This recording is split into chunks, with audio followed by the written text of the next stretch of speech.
Well, hello there. It is currently the fall, which means I am getting back to catching up on pretending that I can do gaming content and stream and the like.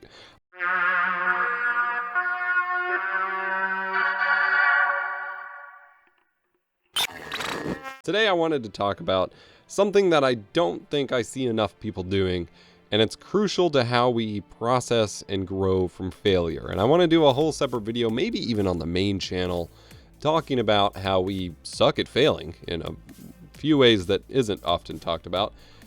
But I think a big thing that people aren't willing to do, be it consciously or just because they don't necessarily know to come into it with that mindset, is to take anything they do, anything that they want to do, or anything that they suck at doing, an experience that they don't want to do, and ask the basic question of, what can I learn from this?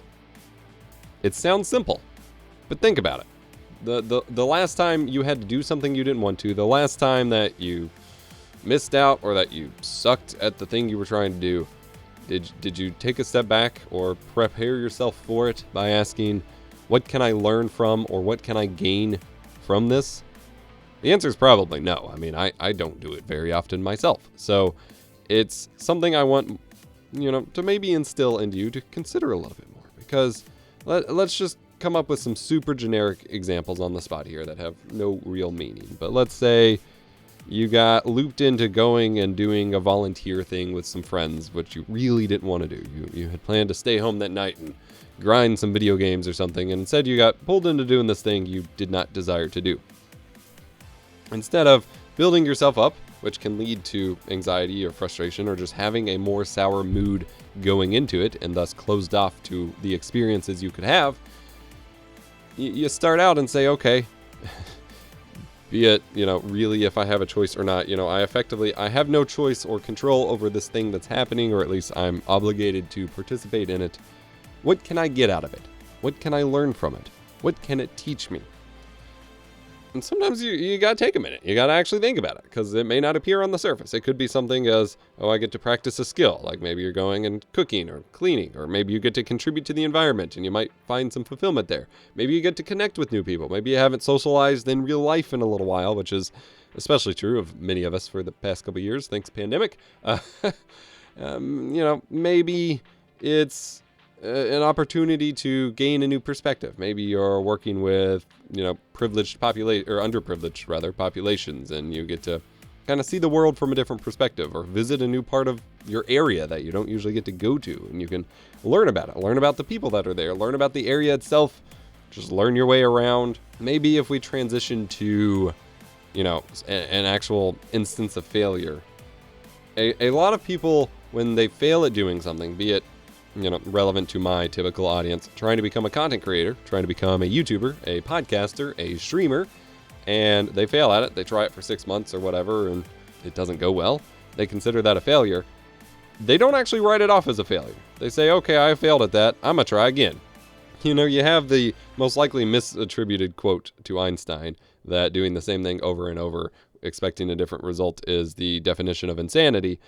To a degree, that kind of rings true. Like, if you continue to fail at this thing, just doing the same thing over and over and #grind until it works is usually not the way to go. You should instead, after you've put some amount of time in, you should step back and say, okay, what can I learn from this about myself? What can I learn about my work ethic, about how I handled the stress or the juggling involved to do this job?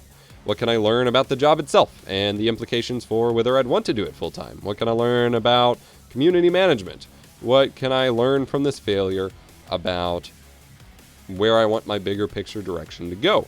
There's a lot of lessons you can take away from it that can help better inform what you do moving forward. And I like to connect this back to my own kind of origin story, in a sense, in that I failed at many things before I landed on being a tech YouTuber.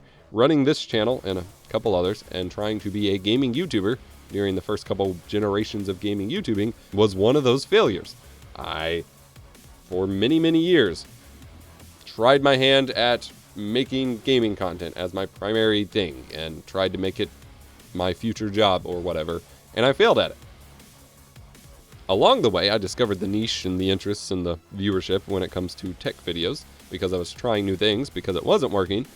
But when it came time to make the decision of whether I would like pivot full-time to tech or drop gaming, you know, try to juggle both, whatever, I had to really, you know, I had a couple existential crises, so to speak. Now, I was early in college. A lot was changing in my life. That was inevitable anyway. But, you know, I took a lot of time to step back and really ask myself, what did I gain from the gaming experience? What did I learn from it? And how it can inform what I do moving forward. And I learned a lot. I learned that I still need some sort of creative outlet where I get to just kind of do whatever I want and not have necessarily the pressures of a rigid content schedule and adhering to trends and blah, blah, blah. Because some of my earliest and happiest, or at least maybe not happiest, but like fondest nostalgic memories of running this YouTube channel was just kind of doing my own thing. I'd try new games every couple weeks and just post my first impressions of them. I'd record cool stuff I found on the computer. I'd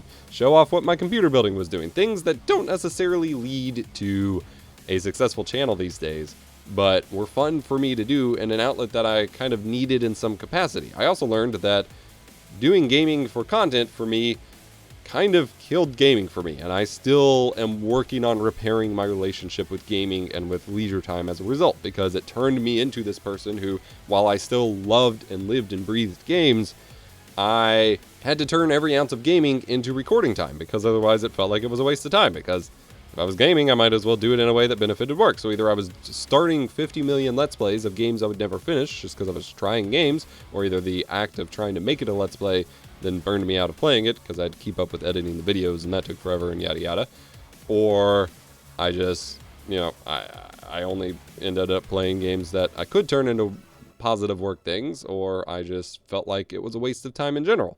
So I learned that that relationship was quickly becoming damaged. I learned that keeping up with things like keeping up with the Let's Play and trying to keep that consistent going for something that was a little bit more fun was not something I was necessarily capable of, both because I just didn't have the lifestyle of it at the time. I was building my relationship with my now wife. I was in college full-time. I had a part-time job that I worked at least 20 hours a week in, and I had a weekend internship where I was at a radio station doing internship stuff.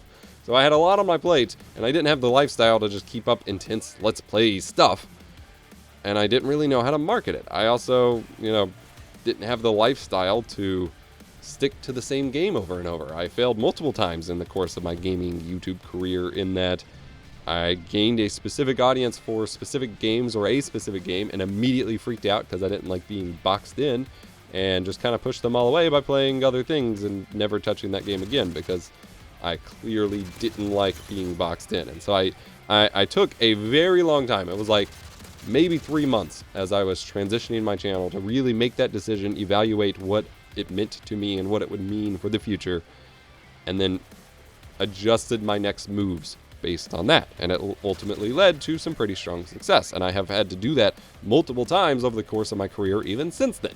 Every step of the way, whether I failed, whether I succeeded, whether I had to do something I didn't want to do, I, you know, may make a video type that's more successful that I maybe am less happy with, adhere to a trend that isn't my favorite, work with people I don't necessarily like sometimes. I took the time eventually to evaluate what could I learn from that. And I used that not only to motivate myself to do the thing, because ultimately that's important. If you don't want to do something, you don't want to do it. To come into it with the right mindset, because I am someone who has that gut reaction of whatever my first impression is how I feel. And if I'm super skeptical or not bought in on something, I'm never going to be. And so, you know, unless I take the time to change that. So I have to take that time to reevaluate things in order to get in the right mindset to do the thing with the right mood and be open to life's experiences.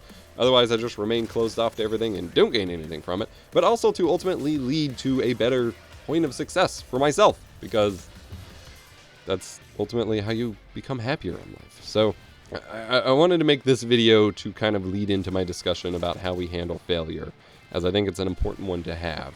And it starts with just evaluating the things that you do and what you can gain from them. Because you can learn, I mean, it's funny because I planned this topic much earlier in my life. Like I had posted my last little commentary here on this channel back in January 2021, right as I was getting set up in my new studio here. And I had planned on doing more of these, and this was on my list, and it had been on my list for a very long time. But this topic, this idea of what can I learn from this, is incredibly more like crystal clear to me as a dad, having seen my kid for the past 10 months now grow and develop more into a almost properly speaking toddler. He's still in the babbling stage, but he's getting there. And just watching how his mind works and how he learns, like everything has a purpose. Even if he is just playing or doing something random, like he's still building those neural pathways, developing a skill, learning how to interact with the world, discovering new sensations, figuring out how to think. And I think too many people get complacent and stop really trying to build those new neural pathways or reinforce them. And that leads to a less developed brain, but also less happiness, because you don't get the most out of life. And everything we do and everything we experience, we can learn from, or we can alter to be able to learn from. And that is so important. You should never stop learning. You should never stop trying to grow. And a lot of it just means coming in with the right questions and the right mindset, even if you have to like really take a step back and force yourself to loosen up and think about it. Hope this made any sense to you. Hope you enjoyed. Hit that like button if you did. Subscribe, I guess. There's no frequency to these videos, so that's on you.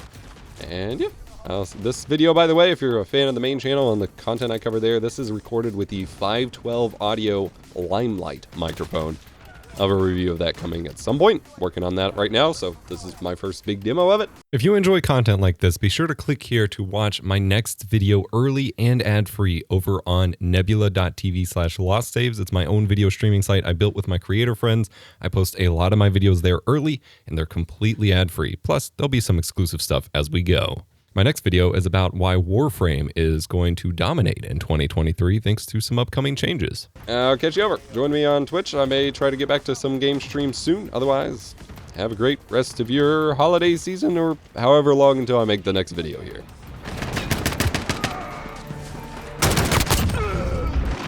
Take hard point, let's go. Enemy's got the hard point.